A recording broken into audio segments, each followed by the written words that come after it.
Bella on my screen. Her smile, it shines so bright. She's a queen with every scene. In the morning or the night, recipes and good vibes flow. Every video a gem. Her confidence, it grows and grows. We're inspired like her friends. Unstoppable Flora, she's got that power. Spreading her aura, blossoming like a flower. Through the highs and all the lows, she remains so strong. Her spirit always glows. She's where we all belong. With every like and every share, we feel her energy. No storm too strong, she can't bear. She's setting us all free. Unstoppable Flora, she's got that power. Spreading her aura, blossoming like a flower. Recipes and good vibes flow. Every video a gem. Her confidence, it grows and grows. We're inspired like her friends. Unstoppable Flora, she's got that power. Spreading her aura, blossoming like a flower. Through the highs and all the lows, she remains so strong. Her spirit always glows. She's where we all belong.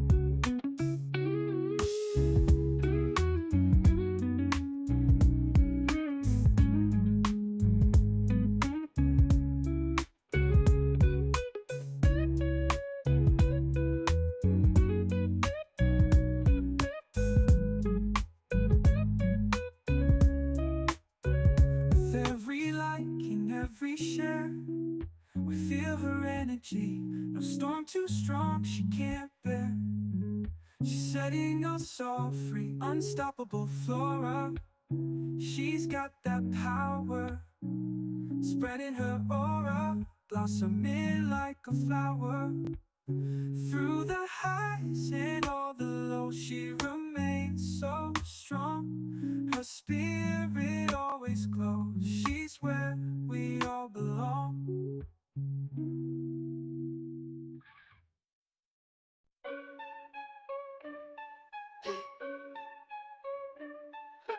Petals got power, Florabella stands tall. Every drip, every drop, watch the haters fall. Channel sharp as thorns, ain't taking no mess. Scroll through her feet, feel that queen's finesse. Vines tangle tight, but Flora breaks free. Roots so deep, can't mess with her tree. From the mud she rises, roses from the dirt. Every comment section she lays down hurt. Flora's anthem, blooming under pressure. Resilient, resolving, no lesser. Florabella's reign strong and relentless. Beauty in battle, queen sure defenseless. From the garden green to the concrete wall, Florabella, unstoppable nature's child. Leaves whisper secrets, she's the loudest shout. From the channel buzzing, she never backs out. Seed of strength, through seasons she grows. In the face of doubt, her spirit glows. Cameras ain't a limit, she branches out. Thorns in her crown, she wears it no doubt. Flora's anthem, blooming under pressure. Resilient, resolving, no lesser. Florabella's reign strong and relentless. Beauty in battle, queen sure defenseless.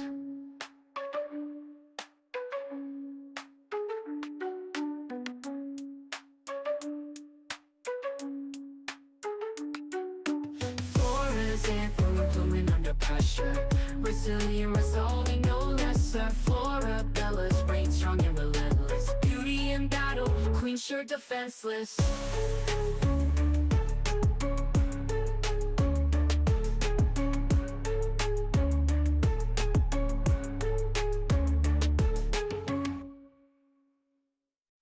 Please talk to someone else, cause I can't talk to bro boy.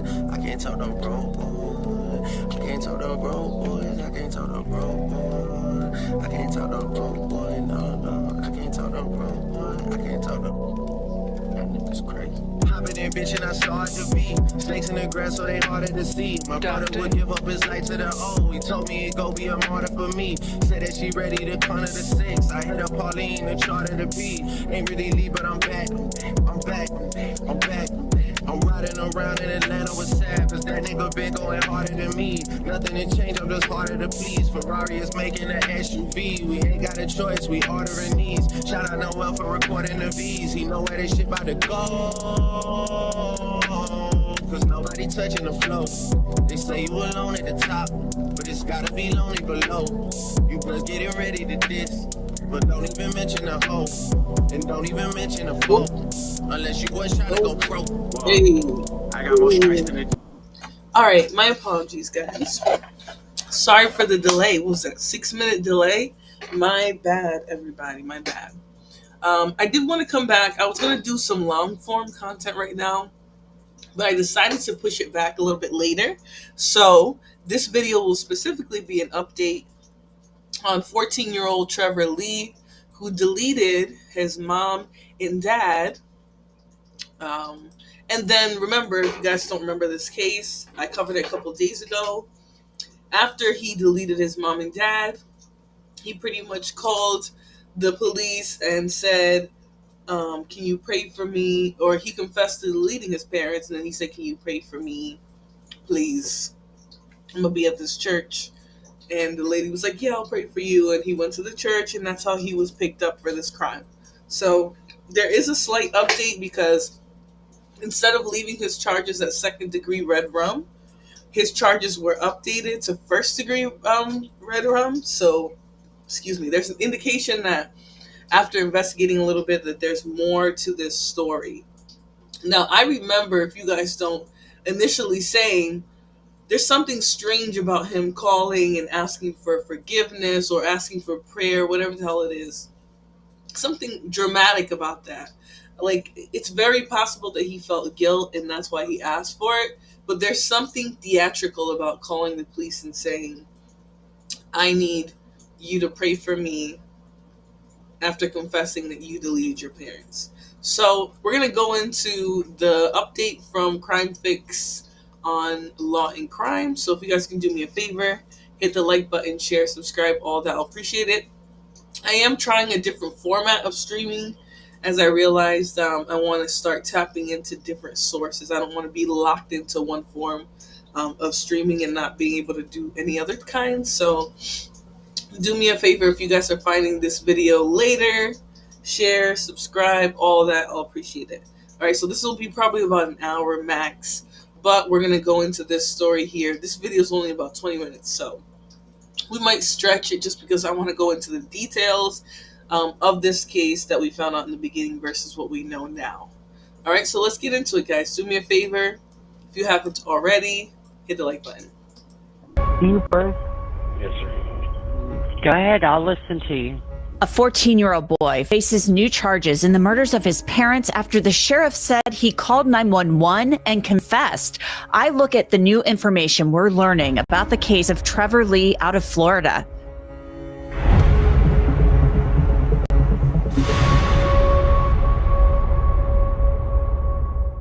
Welcome to Crime Fix. I'm Anjanette Levy.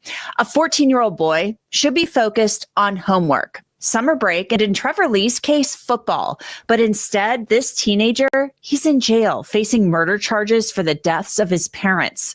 I first told you about Trevor Lee last week when he shockingly called 911 from a church and told a 911 call taker that he shot his parents, according to the sheriff in Clay County, Florida, just outside of Jacksonville. At that time, Trevor was booked into the jail on second-degree murder charges. But now, the grand jury has returned an indictment, and those charges have been bumped up to first-degree murder. That's the most serious charge you can face in the state of Florida. The indictment states that the murders of Dave Lee and Brandy Smith were premeditated by Trevor. If Trevor is convicted, he could spend the rest of his life behind bars. Though under Florida law, his case must be reviewed after 25 years because of his age. Now, Dave Ehrenberg, the former state attorney for Palm Beach County in Florida. That's pretty significant, guys. So the reason why I would say that that is significant in this case is because initially, when most of us heard about this case, we were like confused, stunned. Okay, so this young man calls, he confesses to red rum of his parents, and then he asks for prayers, right? What is this young man really communicating about his intentions. Now, fast forward, this happened on August 4th, it's the 15th, and excuse me, we're finding out, well, actually, they found out yesterday, but August 14th, 13th, whatever, we're finding out that essentially more was going down in this case, right? There's a possibility that he premeditated. When they say that that's what they believe, it's a possibility, right? It's up to the jury and the public to hear, excuse me, said testimony or whatever information that they have about how he conducted this that would say that he premeditated it, right? That's how we would find out. But let's continue, right? Because it's really interesting how they got to this conclusion because they're not telling us a lot. He's going to join me here soon. And the one important thing too is how sentencing happens, right? The reason why they went from second degree red rum to first degree red rum is because there are differences in how much time you have to automatically spend in jail. So since he's a minor, if he were to go up for second degree red rum, and they're going to explain all this, there's a certain level of charges versus if he did first degree red rum, there's a different level of charges, right? So it's strategic the way that they're choosing to charge him, which makes me think that they don't believe any part of him is innocent. So let's continue. To talk about this turn of events, this case, it really makes you wonder what was going on here. We've seen children charged as adults before in Florida, but the information available so far in this case has proved that this case is really mind-boggling. A child murdering both of his parents over what? Possibly an argument? An incident report says that Clay County deputies found Dave Lee and Brandy Smith with multiple gunshot wounds in their bedroom. Now, we recently obtained copies of CAD records and notes from Clay County's Sheriff's Office that are shedding some light on 5 other calls to the Lee family home since 2021. The first call was on March 24th, 2021 for a threat that someone might be trying to hurt themselves. The report shows the duration of the call was short, just about 2.5 minutes, but the response time took a while. The notes indicate the first deputy arrived at 8:59 p.m.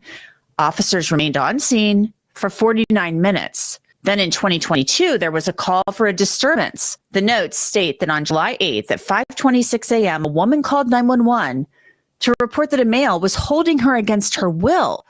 But there are some redactions, so we don't know whether the male was Dave or Trevor. When the deputies arrived at the home less than 3 minutes later, after the call was placed, the female told law enforcement she did not want them there and to leave because she was heading out. The notes indicate the male was allegedly withholding her military ID because he didn't want her going. So this is a sign that there's probably a lot more going on behind closed doors than this family's willing to admit, right? Why is there so many, for me, where there's smoke, there's fire, right? Why is there so many calls to this house? Why are so many of them of a bizarre nature? Like, a lot of it doesn't really make a lot of functional sense, right? So the likelihood of these being false calls are slim to none. This family likely was struggling with whatever behavioral issues, relationship issues, whatever they were, and they weren't reaching out to anybody for help, right? People don't just up and delete their family members. This is not me saying they had a reason to delete their family members, but I'm just saying that doesn't just happen one day, right? There's usually a series of events that is leading up to more aggressive levels of violence. So anyways, let's continue about these disturbances. To the naval base since he was, quote, scared that he will be exposed and that she is going to embarrass both of us.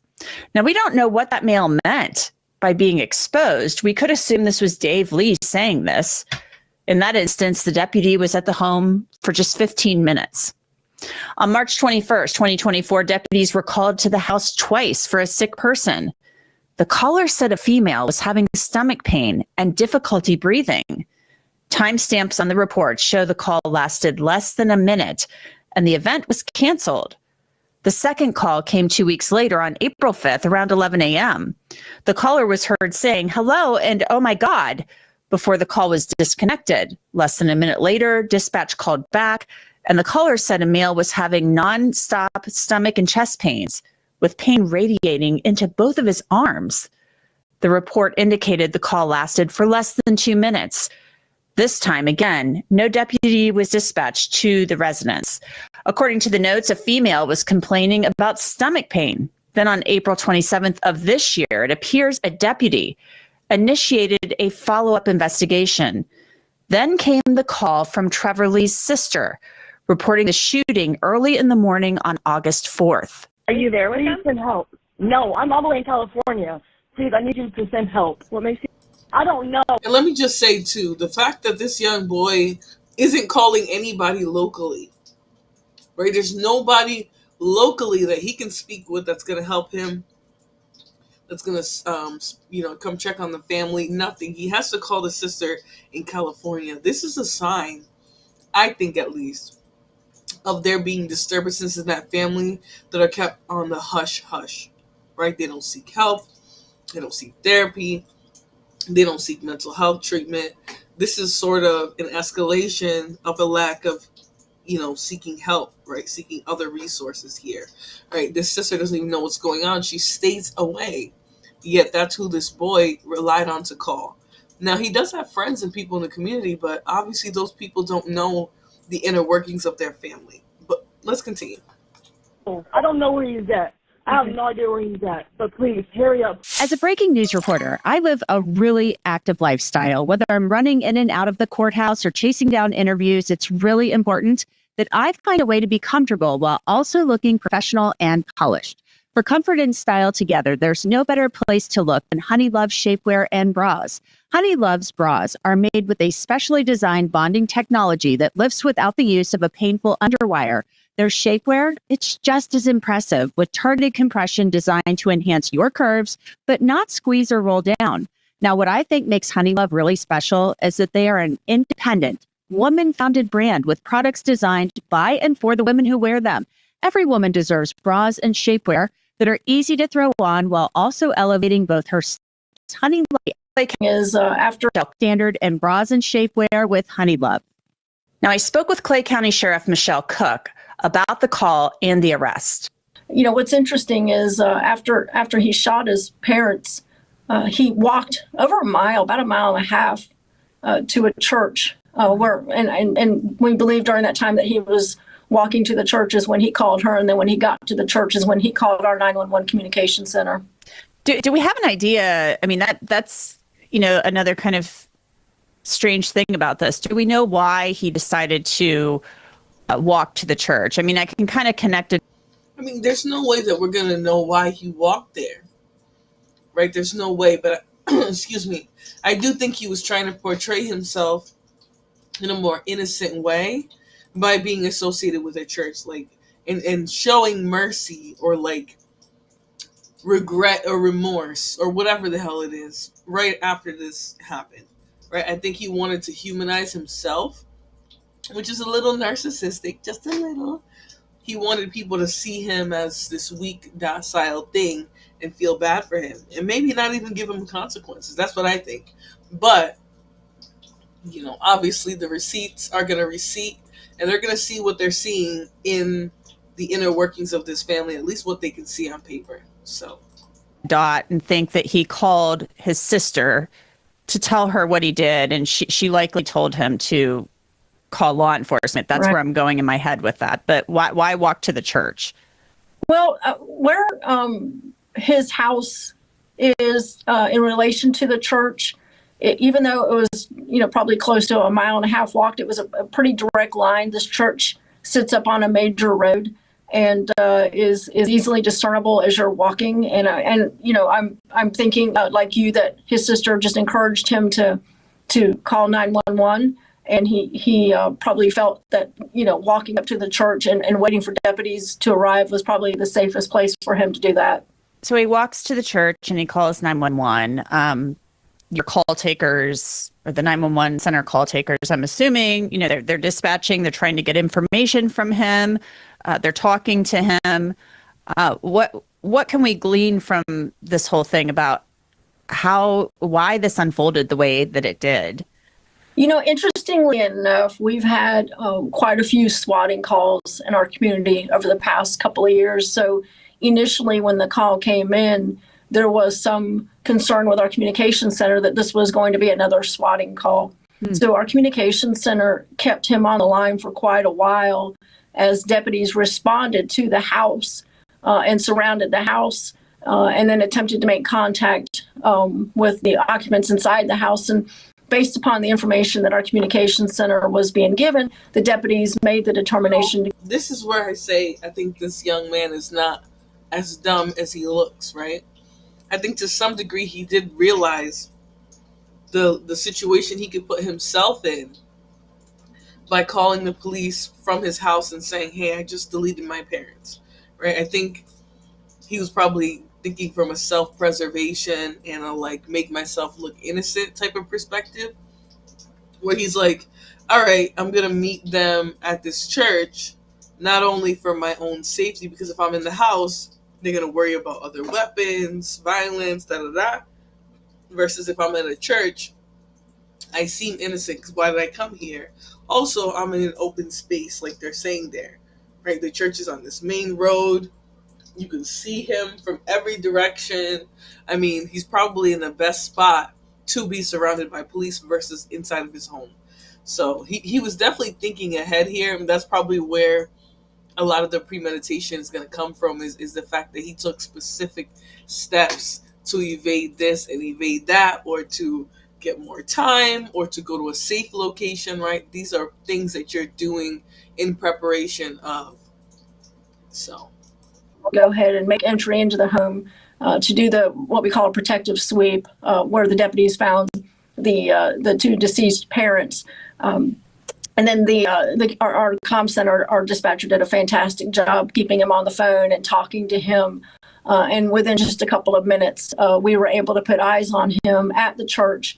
And at this point, we don't know if he was still armed. So the deputy that had eyes on him waited for a couple of backup deputies to get there, and then they came up with a plan and took him into custody. He came into custody peacefully. He did not, push back at all. He was in fact extremely cooperative with the deputies who took him into custody at the scene, at the church, and then also with the detectives later on in the evening who were interviewing him. Now, just to be clear, Trevor Lee's sister in California called 911, but he also called 911 from the church. So Sheriff Cook said that Trevor confessed to shooting both of his parents with his mom's gun and then waited a short time, called his sister, and then walked to the church. His sister actually called 911 before he did. Honestly, I'm in the military. I don't know what goes on, but they just had a good day. They went to the movies, bro. They went to the movies. Now, the older sister told the 911 call taker that they had a good day and had gone to the movies. Then Trevor Lee called 911 from the Cross Point Church early Monday morning. And a lot of these calls, they're redacted because in Florida, if a person makes admissions to a crime, they're redacted from the public record until the case concludes. 911, how can I help you? Hello, I'm by the road. I threw my backpack away from me. I'm stripped. I'm waiting for the police. What do you mean you're I have stripped? nothing in my pocket.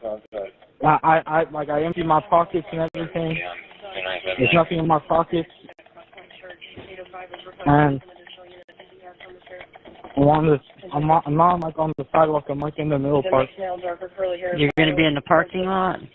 No, like in the middle part. In the middle part of what? Of the church? I'm gonna pray first. in retrospect, this is a little bit disturbing, right? Because he's really only worried about his own safety. He knows what it would be like if he were just call the police and say, hey, I just, I shot my two parents. Come get me, right? He knows what that would be like if he did it that way. And so he chose to go the route of going to this place that he felt was safe, that was open, that would give the police access to him without him feeling threatened or closed in or feeling like he looks dangerous or anything like that. So I think even in this, now that we place it within the context of everything that was going on, it was a little selfish of him. So, all right, let's continue. I need to pray. You need to pray? In that area. Yes, ma'am. On his way here. Okay. Before you start praying, tell me exactly where you're at. 3150. Yeah.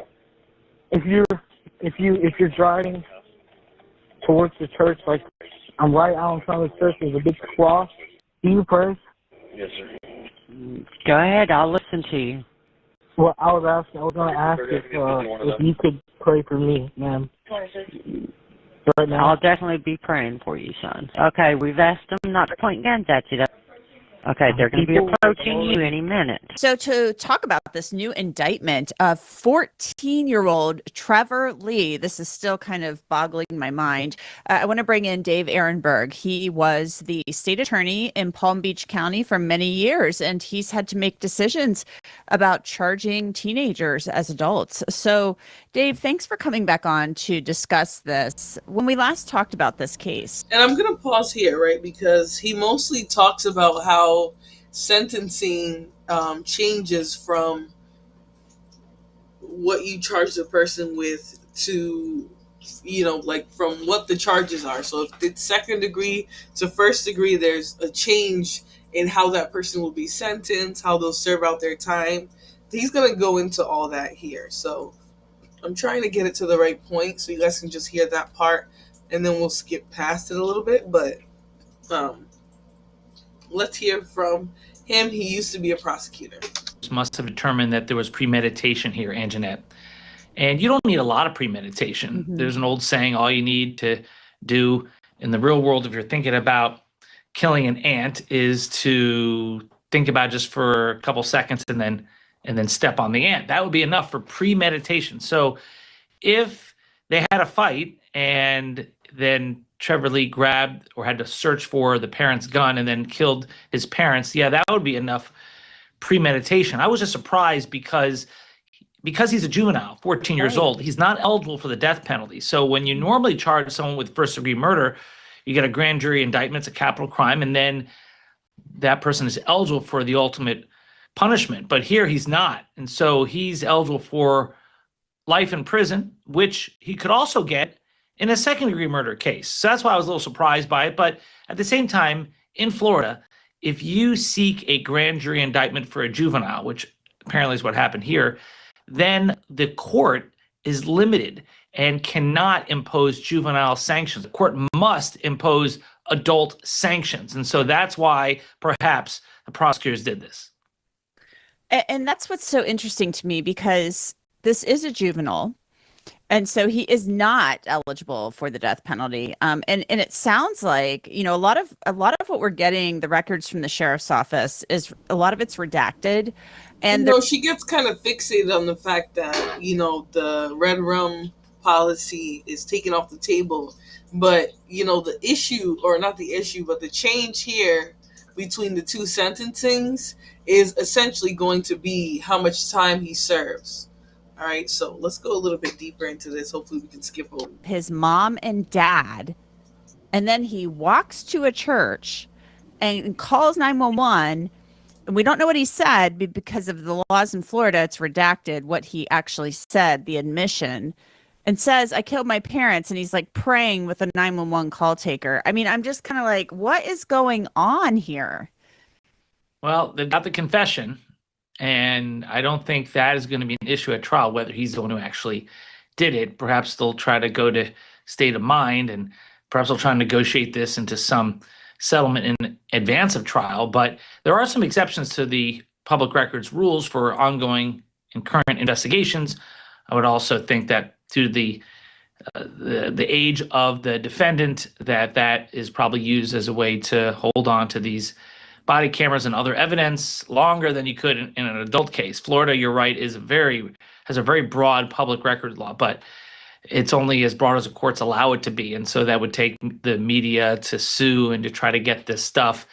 So we'll see what happens here. But yes, this is not your typical murder case. It involves a 14-year-old. It involves a 14-year-old who otherwise seemed to be a good kid and murdered his parents, and then walked to a church and asked the 911 operator to pray with him. And she said that she would pray with him. And she said that she spoke to the officers and they will not come with their guns drawn.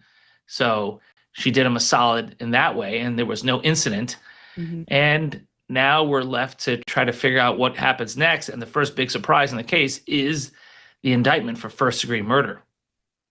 And that's what's so surprising to me, because he can't be indicted, or they can't seek the death penalty against him because he is a juvenile. So that is what's so shocking to me about this, and the fact that they charged him with first degree murder. If you're the prosecutor in this case, given what we know, and there's a lot we still don't know, Dave. There's a lot we still don't know about what he said happened. And if he made an admission on the 911 calls, and then he goes and makes an admission in the interview room, and maybe he said some stuff too that maybe they tripped him up a little bit. We don't know what he said, but it sounds like too, these people, the mom and dad, Brandy and Dave, I mean, they were killed in the bedroom, multiple gunshot wounds. Maybe they were killed in their sleep too. So these are potentially, I mean, we don't have a self-defense claim here, possibly. We have possibly, just defenseless people in bed, being killed. That's what it sounds like happened. Well, the Menendez brothers wanted a self-defense claim, and they murdered their parents when the parents' backs were turned to them. And we talked about this one when I was covering it on my body cam show. The Menendez brothers did also, the Menendez brothers did, what they did was, when their parents were so vulnerable, that is probably, in my opinion, why they're in jail. That, coupled with their habits afterwards as well. But yeah, the Menendez brothers had a lot of suspect behavior after. And also, it was like, okay, so your parents are telling you what they've told you for the last how many years that you've been alive, and you suddenly believe there was a threat in that moment? I don't know. I don't believe that his parents were a threat to this young man. I believe it was just more to it, but I don't think it's about that. I think if there's any threat, it would have been due to a history of other things going on in this family that we just don't know. All right, so let's continue. There's only a couple minutes left, then I'll send you guys off. And while the parents were eating ice cream in front of the TV, so they claim years of sexual abuse. So I don't know if he's going to go there with this. We don't know all the details yet. Right. But the word is that he got the gun that was owned by the parents and used it against them after they had a fight. Well, how long after the fight? Was it after the parents went to sleep and Trevor Lee had a chance to stew over it? That would be premeditation, clearly. So maybe that's what happened. Maybe the parents went to bed and the defendant decided to kill them while they were sleeping. Not the most courageous act in the world, and nothing that's going to go well with a jury, quite frankly, no matter his age, if it does get to a jury. And so that's why we still have a lot of unknowns here, Anjanette. And the fact that the prosecutors did seek an indictment of first-degree murder when the penalty would really be the same as if he was convicted of second-degree murder, not fully the same, but both could lead to life in prison, tells you that there's probably more evidence that we know right now. Mm-hmm.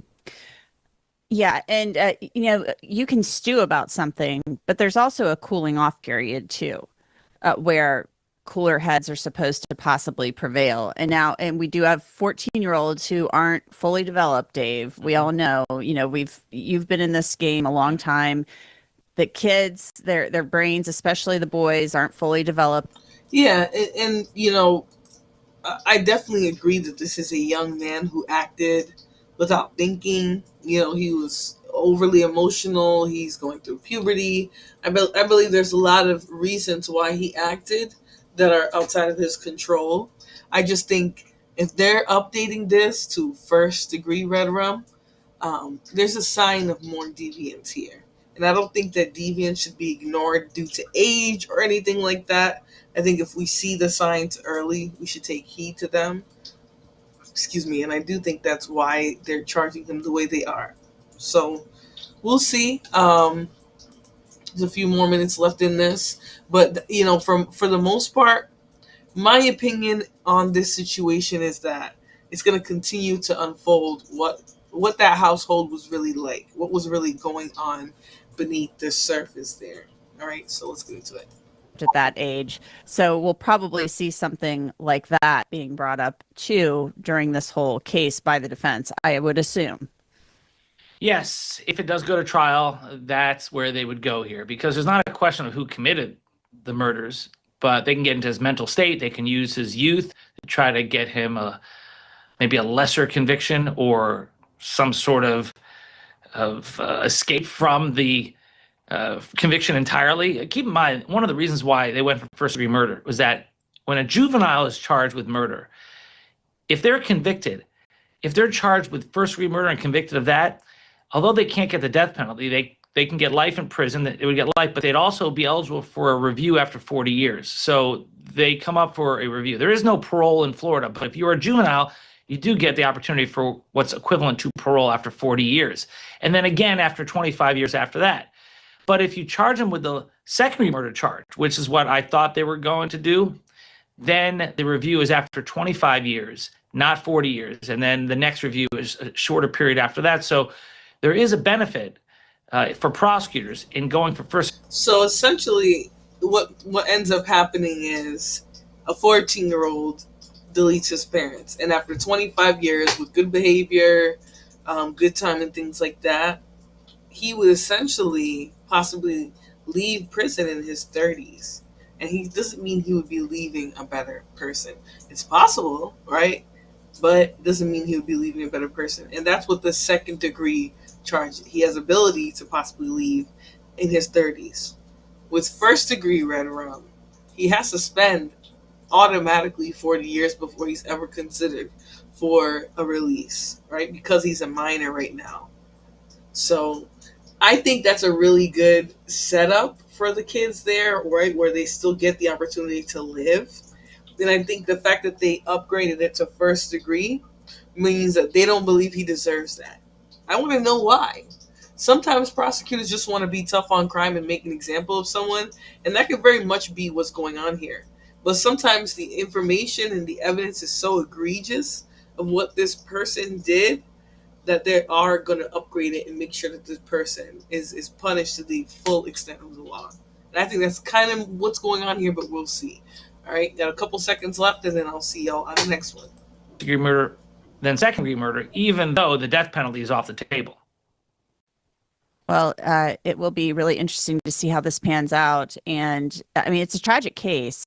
We still don't know what was going on in that house, but I think as the case progresses through the courts, we will find out. We just know there were a lot of police calls, at least 5 in the last couple of years, to the house. The exact nature, we're still kind of trying to learn exactly what those were about. Dave Ehrenberg, thank you so much for joining me. I appreciate it as always.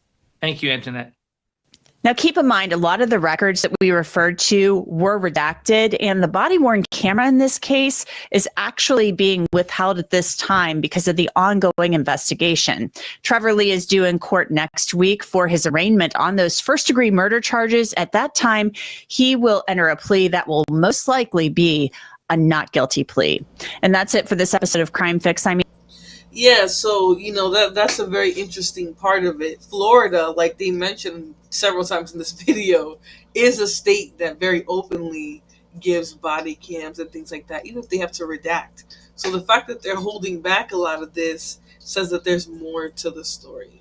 Now, I don't know what that more is, but I'm very much interested in finding out. From the moment I saw this case, I was like, this is not a cut and dry case. He didn't just delete his parents because they were beating him or whatever. Like, he literally, there's a lot more to this in terms of his motive, the situation in that household, maybe even how they dealt with conflict in that household. Right, we're gonna find out a lot more. So hopefully you guys are willing to come back and hear about this story, because I will be covering it again. Otherwise, I'll send you out with one song, and I'll see you in the next one.